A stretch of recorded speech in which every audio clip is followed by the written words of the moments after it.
Are you a parent navigating the complexities of co-parenting, family court, or even domestic violence? If you are looking for ways to help protect your children and build a strong and supportive community around you, then look no further.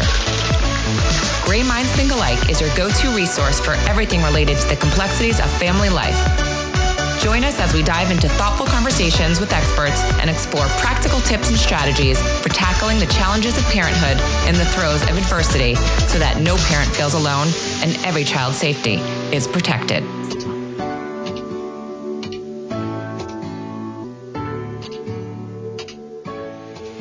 Welcome back to Gray Minds Think Alike, where we dive deep into the conversations that matter most with experts who enlighten, inspire, and empower. I'm your host, Ali Kessler, and today we're diving into something many of us struggle with: rebuilding confidence, finding balance, and healing after trauma. My guest today is Ramya Shripati, a certified human potential life coach who helps people transform limiting beliefs and build self-confidence to step into their true potential. Ramya specializes in guiding survivors of narcissistic abuse through shadow work, inner child healing, somatic recovery, Reiki, and CPTSD healing. Her integrative approach blends psychology, spirituality, and energy work. She guides clients to not only face their pain, but also integrate it and use it as a source of strength. So if you've ever felt stuck, silenced, or like you've lost yourself in the chaos of court battles or toxic relationships, this conversation is for you. So thank you so much for joining us today. I appreciate you sharing your wisdom with our audience. I would just love to just set the stage with a brief introduction of who you are and what you do, and we'll go from there. Sure. Thank you so much, Ali. So I'm Ramya Shripati and I'm from India. And from childhood, I've been a hardcore people pleaser. So I would not speak up. And even if someone crosses my boundaries, I would still be like, yeah, it's okay. It's all right. This is something that I'm okay to let go.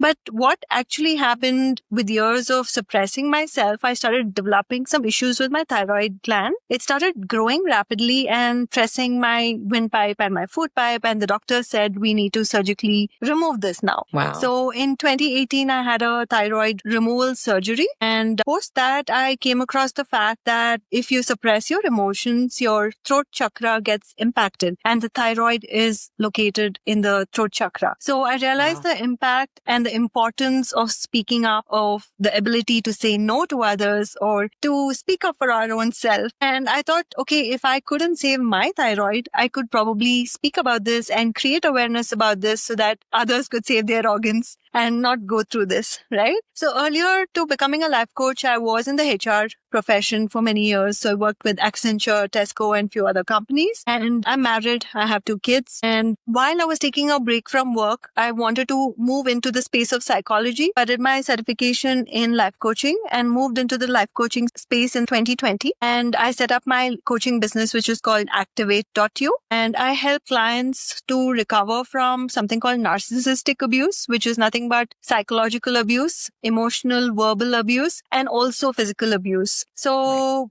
I know it well. Yeah. So what I understand is in society, people identify and they openly acknowledge or understand physical abuse, whereas with emotional, psychological, or verbal abuse, it is more like pushed under the carpet. And people are told this is how things are, this is how elders are, this is how parents or in-laws are, you just need to accept it. And I think that years of suppression and not being able to say no to them kind of flares up and it comes out as diseases. So that's the work I do. And I help people to overcome it, set boundaries, and start the healing journey. Okay. I know there's many of us that need all of that. So can you just tell me exactly what a human potential life coach is?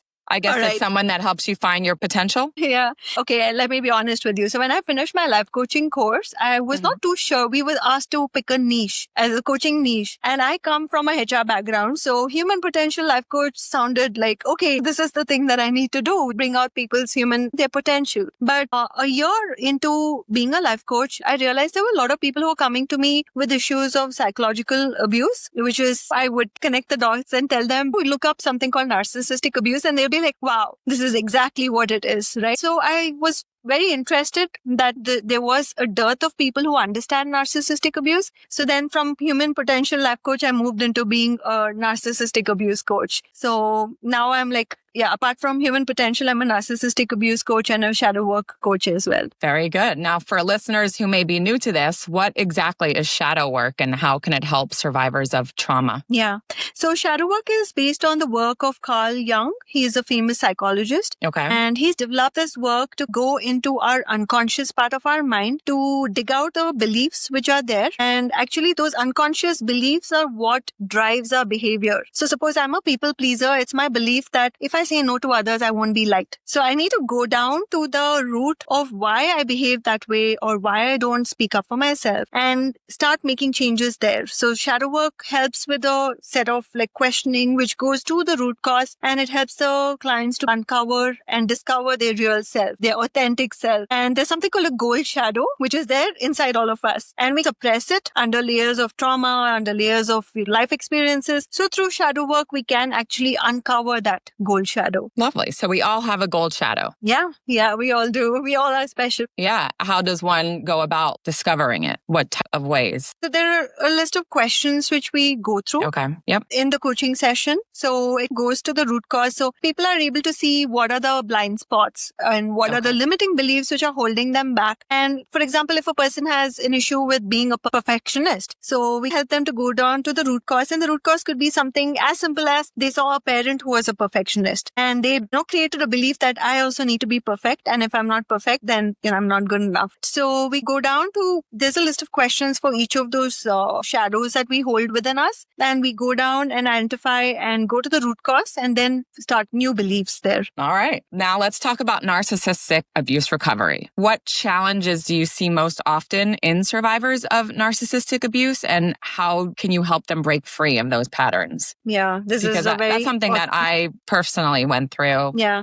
I told you that my son was killed by his father, who was a narcissist and abused me for Grayson's entire life. And I was coercive controlled. And in order to get back at me, he killed our son. So my goal here is to help others break free from this. Yeah, I'm truly sorry for what you experienced. And I hope nobody ever has to experience losing a child because I think there's no grief deeper than that. So I'm truly sorry for your loss. And for anybody else who is still in your situation and still trying to navigate. So what I would say is the main thing that is missing in our society is awareness about what is narcissistic abuse. Because if you go to friends and family, they will look at the facade which the narcissist creates in society, right? And they are the most charming, most generous, most likable personalities. So you carry a lot of cognitive dissonance within you to even go and tell someone that, hey, actually, I think I'm being abused. So there's so much of shame and confusion and guilt in the mind of a survivor because they don't even realize that what is happening with them is abuse. So I think with more awareness, hopefully this shift will happen where people will start recognizing that, okay, these are red flags. If I'm confused about how I feel about my partner, that means there is a possibility that I'm being abused. And while I say this, I also tell my clients that don't go around diagnosing everybody as a narcissist because only psychologists can do that through a diagnosis. But having said that, if somebody is being toxic to you, you will know, your body will know. Your body will give you that intuition and the red flags. And in fact, I tell a lot of people when you're dating, the butterflies in your stomach is not excitement. It is actually your body warning you. Yeah. Your body is warning you, saying that, no, this person is not safe. Take yourself away from this person. But we mistake it as, okay, this must be real love. It is chemistry and the heart is beating fast and all those things. So I hope that through this work of narcissistic abuse awareness, that people start realizing that this is real. This is not imagined. This is not something small. This is not something to just dismiss and invalidate and say every couple has fights. Every marriage has quarrels and issues, right? This is a communication issue. So this is what usually people will tell in society when you try to go and tell them that, hey, I think there is a problem in this, right? So there are very few people who will actually sit down with you and say that, I hear you. I understand. This is difficult. How can I help you? So if I think in society, there are more people who are open and supportive instead of being judgmental, that shift will help survivors to come out of it. Because when they are in a place where they have to keep justifying what's happening or proving that what they're going through is trauma, that re-traumatizes them. Sure. Yeah. So when someone comes to you and has these type of issues, do you tell them that this is narcissistic abuse? Like you identify it for them? Yeah. So they come and tell me, like, what do you think this is? Some of them are aware of the term narcissistic abuse and they ask me, do you think my husband is a narcissist? Do you think my mother-in-law is a narcissist? Do you think my mother is a narcissist? So I tell them, look, I'm not going to diagnose or label them, but there's a big difference between somebody who just has a few narcissistic traits versus a person who has a narcissistic personality disorder. So that is a dark triad, the narcissistic personality disorder, because those people are out to get you and they have a victim and they're going to attack only that particular victim. So the coercive control, the hot and cold behavior and everything is targeted towards only that one person, right? Whereas a person with grandiose personality and narcissistic traits will be the same with everyone. They won't be like, okay, I'm going to show off only to that one person or not to the other person. They're going to be like, oh, look at my flashy phone, look at my expensive jewelry or things like that. So they're going to be the same. So that's the difference. So a person with narcissistic traits is not dangerous, but a person with narcissistic personality disorder, I would say run. Just keep yourself as far as possible away from them and limit interactions. And also, if possible, and what about if there's children involved? Yeah, so that becomes a very tricky situation. So in fact, there's a guy called Carl Knickerbocker and he's written a book, a lovely book called Parallel Parenting. It's like a blue color book. Yep. Yeah. It's a very good resource for anyone who is navigating the narcissistic co-parent, because what I've seen with my clients is the abuse does not end with divorce. Even after divorce, the abuse continues and in some cases it even escalates. So in that book, he gives tips on how to deal with such situations and how to set boundaries, how to limit interaction so that you're not constantly being reeled into the narcissist chaos. Because narcissists love to create chaos. They love to have control over you, right? So you need to pull back that control. You need to shut that door on them and just grey rock. It's called, I don't know if you're familiar with this term. It's called grey rocking. Have you come across that? Yeah, I know all about it. Okay. Right. So once you do all those, I think you can save yourself to some extent. But I would say, sadly, the abuse sometimes does not end just with divorce. So it's a long haul. So how do you recommend getting, I don't want to say getting over because you'll never really get over, but how do you work with the trauma after the fact? Someone like me that obviously will suffer the rest of my life. But maybe not someone, that went through something as tragic as myself, but even if they were in a toxic relationship or some family member, how can they get themselves back to good? Yeah. So I think the first and foremost thing is breath work, because our nervous system is in fight or flight. When you experience narcissistic abuse, you're in that constant fight or flight and your nervous system keeps sending you signals that I'm not safe and all these things are happening to me right now. The grief is still fresh. Right? And grief gets stored in the heart and the lungs. So in shadow work, we also have learned that there are certain sounds which help in healing the different emotions which get trapped in different organs. So grief and trauma get stored in the heart and the lungs. And the sound to start healing that is like a snake hissing. Okay. Is this what the somatic healing is? Yes. So this is where the somatic healing kicks in. So I teach my clients some of these things. So for example, anger gets stored in your liver, right? To release that anger, the sound is, so whenever you feel that anger, you hold or touch wherever your liver is and keep telling these sounds and imagining that you are releasing that anger from your body. So it's when we don't express that grief or the anger, it gets stored in the body. And that's why we stay in a loop of continuously feeling that we're in fight or flight. And the example I give to my clients is it's like literally like you're in a war field and you're not given a break. You're literally just standing there looking for enemies, looking for danger, and you're not given a break. So your nervous system starts crumbling down, right? So it needs that sense of safety. So breath work is very important. So have you heard of pranayama? No, I haven't. Okay. So pranayama is basically like different kinds of breath work. Okay. It's about controlling your breath, slowing down your breath, and becoming conscious of our breath. Right? It's like meditation in a way. Yeah. And calms your system. It sends a signal to your brain that all is well, you're safe now. Because if you're thinking of something traumatic which happened in the past, your brain does not realize this happened in the past. It makes you sense that pain in the present moment, and that's why you sometimes tend to cry when you think of something traumatic, which was in the past, right? So we need to retrain our brain. So for all survivors out there who are listening, you need to start working on retraining your brain to feeling that sense of safety and calm in your own body. Because if you're not feeling that safety or calm in your own body, it's very hard to get over it. And there's like another thing. I don't know if you can see my hands. Yes. Can you see what I've done? Yeah. Do you want to try Inner this? thumb, Yeah. So just and interlace like your thumbs and make a little butterfly. Yeah. And then tap it on your chest. I'm going the wrong way. Yeah, there we go. Just tap. Okay. How does it Yeah. feel? Does Calming. that feel Yeah. calming? Yeah. Yeah. So whenever you feel your heart racing, whenever you're feeling anxious, so you could do this. Or if you don't want to do this whole drama, you can just tap with one hand, right? For our listeners, we made a little hand butterfly and just tap your chest with it. So Yeah. I know for me, if I was doing all of this breath work, I'd sound like a musician because I have all kinds of emotions at all times. I'll be shushing and snaking and all the time. What's the sound to make for anxiety?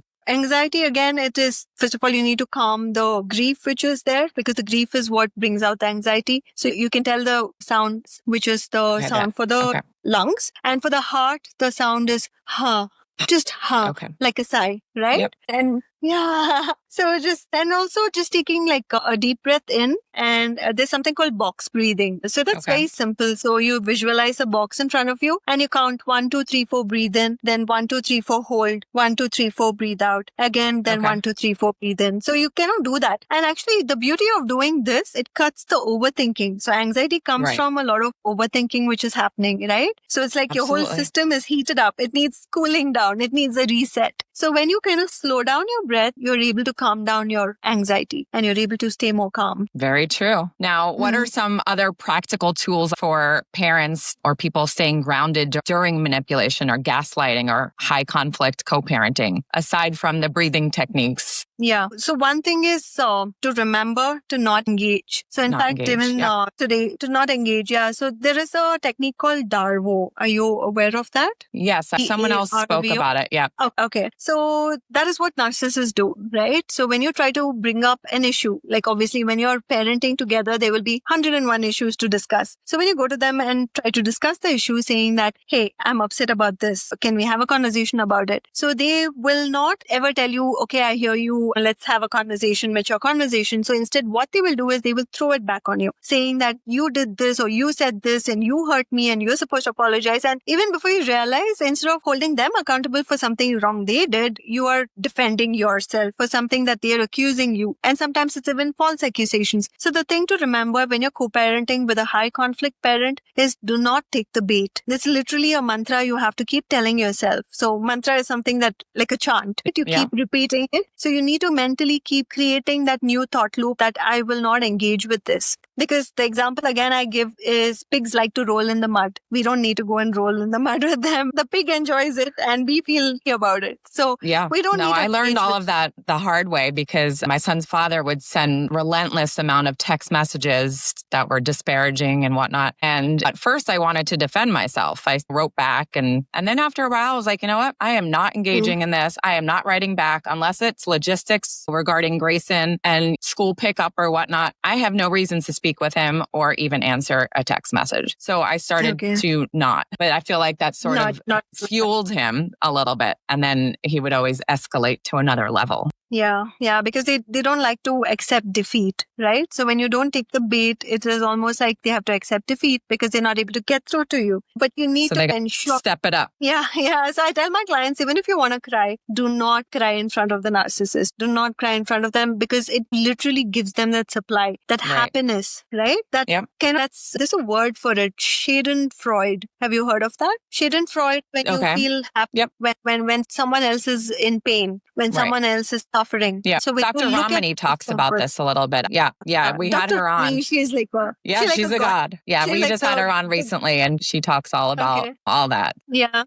And in fact, I learned a lot about narcissistic abuse from her videos because I was like, wow, this woman knows everything. She kind of just lays it out bare. Yeah. So she has amazing books also amazing YouTube videos. So I kind of redirect my clients to her as well. But what I realized is in India, so there are not too many experts or specialists who kind of work specifically for narcissistic abuse. And what my clients tell me is, especially if they go for couples therapy, so the narcissist uses even couples therapy for their own favor. Like they go and pretend with the therapist like they are good people and they're trying so hard to work on this marriage or relationship, and this person is the unreasonable one. And the clients end up defending themselves to the therapist. And the therapist is, this is just a communication issue. There are very few therapists also who kind of identify and say there's something wrong with this person. And this person is actually gaslighting you or pulling you through a lot of nonsense. So there are very few people who are aware. So I would say for people who are going through this, it's okay to therapist shop. It's okay to coach shop till you find the person who gets you, understands you. And it's not just about having a person saying, yes, what you're going through is hard, but it's also a person who is going to validate your experiences and also show you the way forward. Because a lot of survivors tend to get stuck in a rut, right? And going like on the hamster wheel, they're not able to come out of it. There's the CPTSD, which I wrote about in my introduction. So that means complex post-trauma stress disorder. And this is something that happens to people who experience chronic abuse. So when a soldier goes to the war and comes back, after one war, he experiences something called post-trauma stress disorder, which is PTSD, because it's after a one-time event. But CPTSD is complex. Gotcha. It's complex post-trauma stress disorder. And most survivors of narcissistic abuse are not diagnosed, but I'm very sure they have this because the research says that most people develop this disorder. And how does this disorder look like? A lot of anxiety attacks, a lot of overthinking, insomnia, dark circles around the eyes. Well, and I have all of that. Yeah. So it's really sad. It's really sad that there's somebody out there who literally just thinks that they can destroy another person's soul, right? Yeah. And this survivor... Well, they did. They certainly did with me. And he knew that the only thing that could ever really hurt me is to hurt my child. So they succeeded, but I'm still here. So I'm winning because I refuse to let him have the final say. So that's why we talk about it. Now, why do you think it's so hard to get help, like maybe through the courts or whatnot? Why is it so hard to get help when you say, oh, this person's a narcissist and he's hurting me? Okay. So one thing I tell all my clients, don't use the term narcissist in the court, right? Because most of the lawyers don't understand, like or do they have the time, the empathy to empathize, right? So the word to use is high conflict partner. Right? So instead of calling the person a narcissist, I would encourage people to use the term high conflict partner. Okay. And secondly, in courts, I don't think so many people are aware of the psychological background or what narcissism is all about or how insidious it actually is.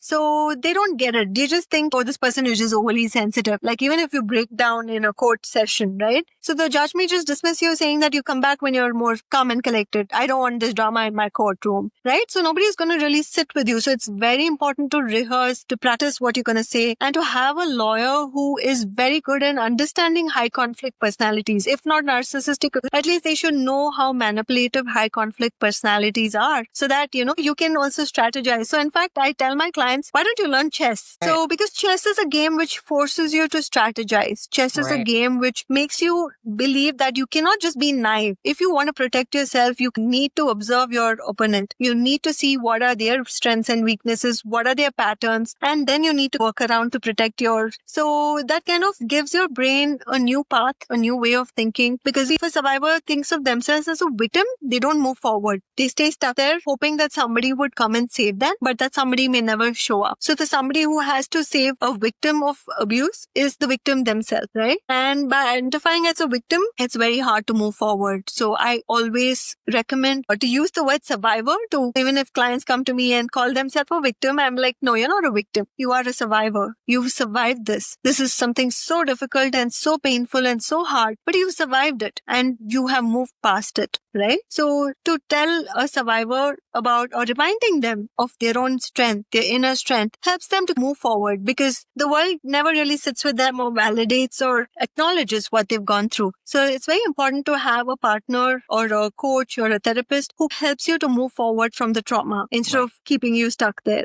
I'm a firm believer in therapy, and I'm sure that as a life coach, you would work hand in hand with therapists to give your client the most potential, as you say. Now, I do know some people that don't like to use the word high conflict because they say the minute you say you're in a high conflict custody battle or court, whatever, you label it as high conflict and you label yourself as high conflict. So sometimes you have to choose your wording. Yeah, that's true. I think out here, at least most of the clients who've told me that they use the word high conflict, that worked better than narcissist because when they used the word narcissist, it didn't go down well. So I think I would say it depends on what works. You can just try it out and see, but definitely don't use the word narcissist. I've heard that before. So I guess many parents also feel like they've lost themselves with court battles or toxic relationships. What are some first steps that they can do to reclaim their confidence, maybe after the fact? Yeah. So the first thing or the first step I would say is to rebuild that self-talk that they have. Because what happens in narcissistic abuse is it's almost like a virus that has been downloaded into your system. If you look at ourselves or our body like a computer. So imagine somebody just comes and puts a virus, right? The entire system is going to get corrupted. So they mess with your self-talk. So the first thing to do is to kick the narcissist out of your head, out of your life. And whenever that self-critical talk comes, saying you're not good enough, you're going to mess this up. So you kind of replace it with something which is more compassionate, saying that it's all right if I made a mistake, right? I can try harder next time. I can do better next time. And also another thing I tell my clients is to write on a post-it and stick it on their bathroom mirror so that every morning when they brush their teeth, they can see a few nice affirmations. Something as simple as I'm enough, right? I'm worthy. I'm lovable, right? So that is almost like retraining your brain. So these are simple strategies. So I tell them stick it inside your cupboard, stick it on a fridge so that it's constantly there reminding you. It's not something just in a journal that when you open the journal, you're reminding yourself. And this is something which once it becomes a habit, so every time you're in a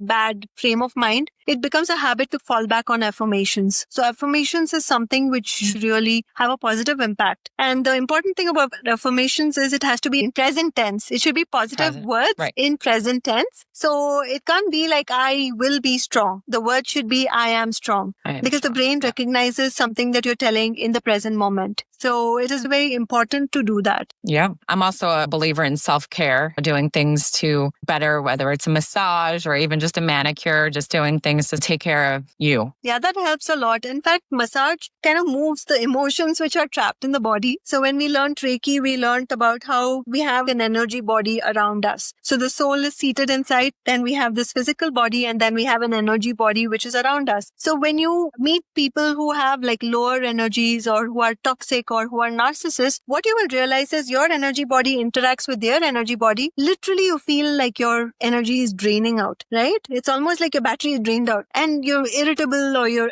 upset or you're angry and you're not able to understand what exactly happened. I just went and met this person for 5 minutes and I'm coming back all annoyed. It's because you've entered their energy field, right? And they suck out your positive energy and that happens. So we don't pay attention to it, but the more aware we become, the more we realize that we need to limit interactions with people who are toxic, because if we continue to interact with them, they'll continue to drain and deplete your energy. Right. How does Reiki help with all of that? Can you explain what it is for those that don't know? Yeah. So again, Reiki is to do with the healing the energies which is around us. So in India, we call it as drishti or nazar, or somebody casting a bad eye. I don't know if you've heard of that. Right. Some people who may look at you and they be like, oh, look, she's so beautiful and she has a beautiful house and she has a great career. So not everybody has a good intention when they say that. Some of them say it with a bad intent, and that kind of gets trapped in your energy body. And Reiki healing is about using a few words and a few moments, and there are a few the moments which help to unclog and release the energies which are trapped, or the negative energies which are trapped in your energy aura. So that's how that works. But so more than Reiki, I think the first step would be the somatic healing and the body work, the breath work. That helps a lot more. Reiki is like a second step. And there's also something called EMDR. Have you come across that? I have. I've been actually told I should maybe try it, but I haven't. Yeah. So in fact, that helps to release a lot of trapped trauma. And surprisingly, there is a dance form in India called Bharatanatyam. So where there is an eye movement which is similar to the eye movement which they do in EMDR. Because they ask you to move your eyeball from left to right and left to right and think of a memory which is traumatic. And apparently that helps to release the trauma. And I actually I've been interested, but I haven't done it. Yeah. Okay.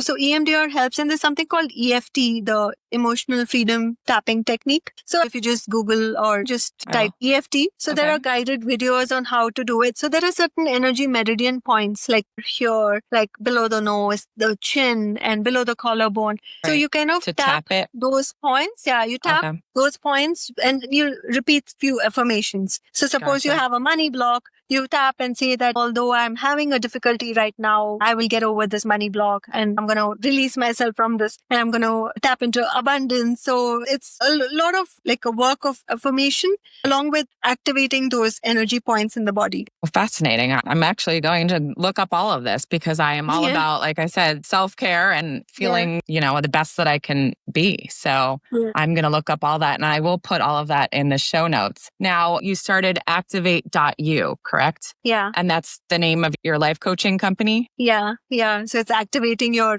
inner best self. Okay. And can anyone reach out to you? Yeah. And so, you do virtual? My links. Yeah. So I have clients across the world. I have clients in New Jersey, in California, in Dubai, Australia. So most of my clients are across and even in India, most of my clients are in other cities. So I do my sessions online and a few people who are in Bangalore where I live, I meet them for in-person sessions. Okay, great. I'll put all of that in the show notes. One thing I also want to touch on are like children. So if you have kids and you're dealing with some sort of toxic relationship, what are some realistic ways that parents can balance healing, working, but also raising their kids and modeling resilience so that their kids are emotionally whole? Yeah.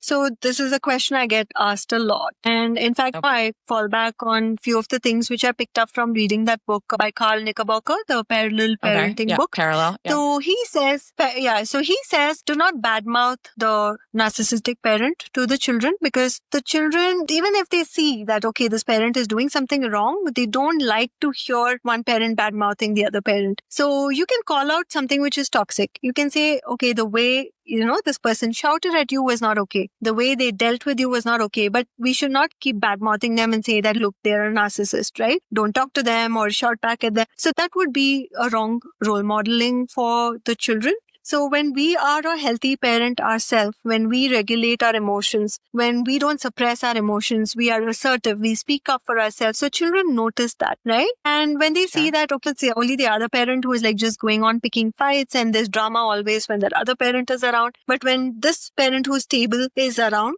there's no drama and there's peace at home. So children learn by themselves, right? We don't need to tell them, they figure it out. So I think staying calm, being able to cope and regulate with our own nervous system dysregulation becomes so important. So if we are stable and calm, we become a great role model for our children. And having one healthy parent is actually sometimes good enough because I think society guilt trips you into thinking you need both parents to have a good home. Otherwise, the children are from a broken home. But I don't agree with that because if the children are able to see one healthy parent and learn good things from one healthy parent, that is good enough. And that home is not broken. Very true. Kids are pretty resilient, but it's amazing the things that they do pick up on that you wouldn't even think. They are so smart. Yeah. So it's definitely a challenge to keep that away from the child so they don't see it, but also deal with it. It's not possible to completely shield them from it because if you're living under the same roof with a narcissist, there's bound to be dramas, there's bound to be wars, right? So you can't completely shield them from it. But however, you can be that calm parent who, will be a good role model for them. Yeah. In my case, I didn't live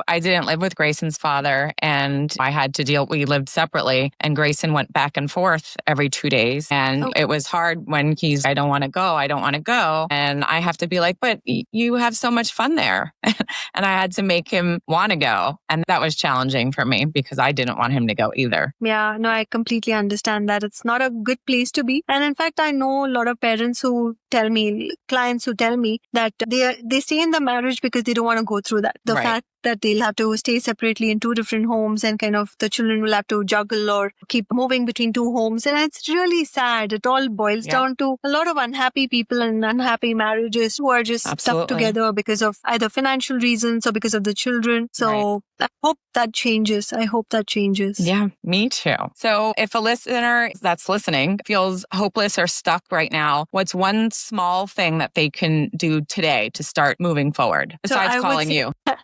Yeah. So I would say start writing down your thoughts, because sometimes when it's all in the head, it's too Right. much to deal with. Sure. And sometimes the people in your inner circle may not understand what you're going through, and not everybody can afford therapy or coaching. So the next best thing you can do to help yourself immediately is to start writing down your emotions. Okay, journaling. And sometimes even ripping it up. Yeah, ripping it up, because that is like an anger release. Right. And in fact, surprisingly, in Bali, I went to this healing temple. It's called Waterfall Healing Temple, and the name of the temple is Beji Griya. So Okay. they have this emotional healing activities there where they take you under a waterfall and ask you to scream. So you have to just scream Oh, and I love scream that. till you let out all that suppressed anger and grief which is there inside you. And then they Right. take you under another waterfalls, and then you're supposed to just laugh and laugh. And it's Aw. like hilarious. I love that. But yeah, by the time you're done with it, you feel so calm and grounded. Right. And you literally feel you've just been healed. Right? I'm So, told to yeah. scream in a pillow and just get it out. Yeah, scream, punch, just release it, right? Because emotions is nothing but energy in motion. So we need to release it out from our body. It's only when we hold it in is an issue. So whoever cannot get out or do anything can try these things at home. And whoever can go to Bali, I would say, please go visit that temple. It's amazing. So I it's would a love very to good go. experience. Yeah, I hope Even you get to go there. crying is a good release. Everyone's Yeah. probably cry at least once a day. And I have for 4 years. Okay. And it's not always a bad thing. It's a way for me to remember and release. Remember and Yeah. release. Yeah. Self-soothing. Yeah, that becomes very important. So, Right. yeah, I think tears they're not weakness. I think tears is a sign of strength, and the fact that we are able to self-soothe. So I'm That's really true. proud of you for the work that you've been doing, and Well, for thank the you. way that you're beautifully healing and also trying to help other people around the world. And may God bless you. Oh, thank you so much. Now, where can listeners contact you? So activate.you, I have my LinkedIn, my Okay. Instagram. Okay, great. Thank you so much for joining us today and sharing such powerful insights on healing and confidence and I guess reclaiming your voice after trauma. And for those of you that are listening, remember you don't have to carry the weight of your experiences alone. There are all tools, there are practices, and people like Ramya who are here to not just help you survive, but truly thrive. So thank you so much for talking with us. And I hope to reconnect again. Same here. We'll be in touch. All right. Sounds good. Have a good day. If there's someone that you want to hear from on this podcast, please feel free to send me an email. Or if you would like to be a guest, please reach out at Allie@graysonschoice.org. If you would like to continue to hear our podcast, please consider donating at graysonschoice.org. Any amount helps to fund our mission to help protect our children.